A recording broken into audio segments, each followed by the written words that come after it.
How's it going, everyone? We gotta talk all about the new PlayStation 5 system software update that is rolling out globally today. So this is the beta that they were testing a while back. Discord voice chat, VRR support for 1440p, and additional UX and social features gives you more ways to play and connect with friends. Now, there's a lot being introduced in this update. Obviously, we had known about Discord voice chat. We had known about VR support that was coming, but it's nice for this to all roll out today. So as far as new social features, of course, the big one is join a Discord voice chat on your PlayStation 5 console. You can now join Discord voice chats on your PS5 console and easily chat with friends on most other gaming platforms. To start, link your Discord and PlayStation Network accounts from your PS5 console, PlayStation.com, or the Discord app on Windows, Mac, or mobile devices. Following these steps, then use the Discord app on your mobile device or computer to get a Discord voice chat going on your PlayStation 5 console. Make sure your Discord app is updated to the latest version. You can also let your Discord friends see when you're online and what you're playing. So now we do have voice chat integrated onto a PlayStation 5. So this is a feature, obviously, that's been in the works for a very, very long time. Nice to see it finally get done. And by the way, if you did already link your PlayStation Network and Discord accounts in the past to display what game you're playing, you'll need to link your accounts again to grant the new permissions needed for Discord voice chat. If you participated in the system software beta and have already linked your accounts during the beta period, you don't need to link them again. Also, they are adding start or request a share screen from your friend's profile. You can now send a share screen request or start sharing your screen with a friend directly from their profile. Simply select a share screen icon on your friend's profile to start a new session. New join game icon in party chats. On the voice chat card, a joinable icon will be displayed for party members playing a game. You can join the game directly by selecting the player and then selecting join game from the menu. New friends who play tile. In game hubs, you can now see which of your friends have the game, who is currently online, and who is currently playing the game. Very similar to what you would see on Steam.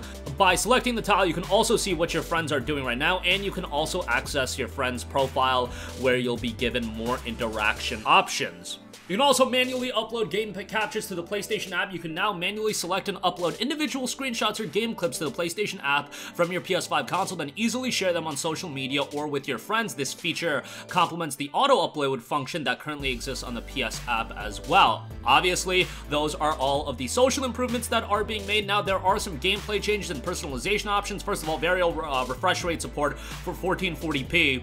We've also made some updates to the parameters of the PS5's console in 1440p output test, enabling 1440p support for a wider range of HDMI displays. To check if your HDMI device is compatible, go to Settings, Screen and Video Output, test 1440p output. Game library enhancements. You can now also sort and filter games when adding games to a game list. You can now use filters in your library to easily find PSVR games as well as PSVR 2 titles, game presets for multiplayer sessions, preferences, and then of course new accessibility and ease of use features. Now this is a big one that I was confused with a little bit when I read that this was going live today as well. Like, I was very much confused as far as what this was doing. So we're making it easier for you to access your PS4 save data on your PlayStation 5 console through two ways. When you download or install a PS4 game on your PS5 console, a notification that PS4 save data is available in your PlayStation Network cloud storage will appear. If your PS5 console simply doesn't have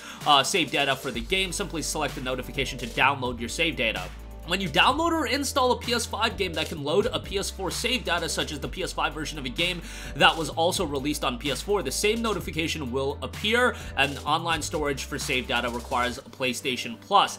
Now also we have PS5 to PS5 data transfer. You can now easily transfer the data on your PlayStation 5 console, including games, save data, user profiles, settings, screenshots, and videos to another PS5 console using a local Wi-Fi network or a LAN cable. You can either transfer the data during the initial PS5 console setup or later from the settings menu. This process doesn't remove or modify the data on your original PS5 console. For whatever reason, if you have two PS5s in a household, which honestly, like, I really shouldn't be making it that big of a stretch that could be the case. I mean, hey, if you have a sibling or something like that, PS5s are not that difficult to get at this point. So, you know, if you have the extra disposable income, maybe there's people out there that do have two PS5s in their personal household.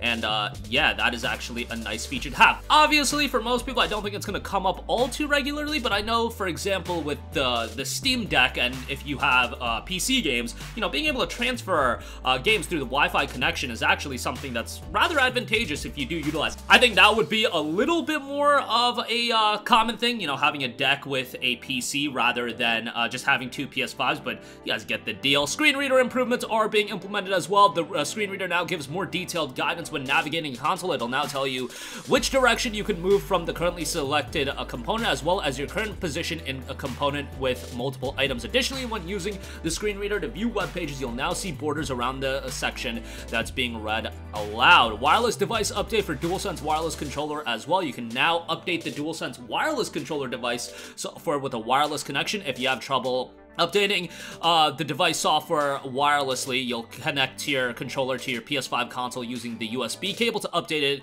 You'll be able to update wirelessly for the next update. Game capture using voice command. This is in preview, US and UK. This is actually one I'm surprising that so many people are excited for. Remember that this is in preview. It'll be currently available in English for beta participants with accounts registered to the US and UK. You can say, you know, basic stuff like, hey, PlayStation, start recording, manually start a new gameplay recording. You can also say, hey, PlayStation, stop recording to end the recording and save the video clip. I actually think how Sony implements the game capturing works fairly well. From the times that I have used it, it works rather well, so nice to see that continuing to evolve.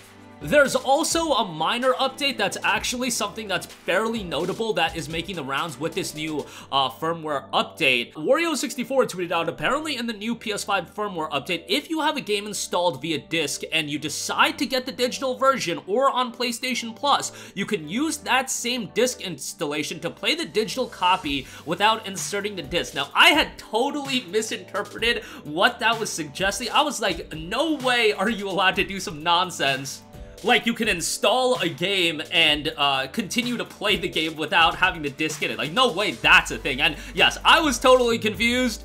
So what it is if you have a game that's installed off a disc on your PlayStation 5 and you end up getting that game digitally, you won't have to re-download the game. So whether you get it through PlayStation Plus, whether you get it by buying the game on sale, whatever the deal is, it will transfer right over. As in, the install will transfer right over, and you won't have to reinstall the game without inserting the disc. So you'll be good to go if you do that. So that is something that is definitely a nice feature to have implemented, but wasn't nearly as insane as I had initially thought. I thought we were just getting blockbuster news this morning, and then I realized, okay, pump the brakes a little bit. It's not that insane. It's still a nice feature to have in there right now. But Discord, obviously, the major addition when it comes to this update, so definitely something to check out there. Hopefully Discord as a whole will continue to make improvements throughout, you know, its PlayStation 5 implementation and everything like that. But this is a hefty update. VRR, obviously, big addition there as well. VRR support for 1440p. A lot of new features rolling out with this update. That's going to do it for me. Sound off with all of your thoughts in the comments section down below. Thank you for watching, and goodbye. Hey guys, we hope you enjoyed the video, and if you did, make sure to hit the subscribe button, and if you're already subscribed, do us a favor and hit the bell icon. This way you'll be notified whenever we post a new video. That's the best way to keep up with all of our uploads, and we usually try to upload 2 videos a day. And with the bell icon hit, you'll be notified whenever we do upload a video. As always, thanks for watching.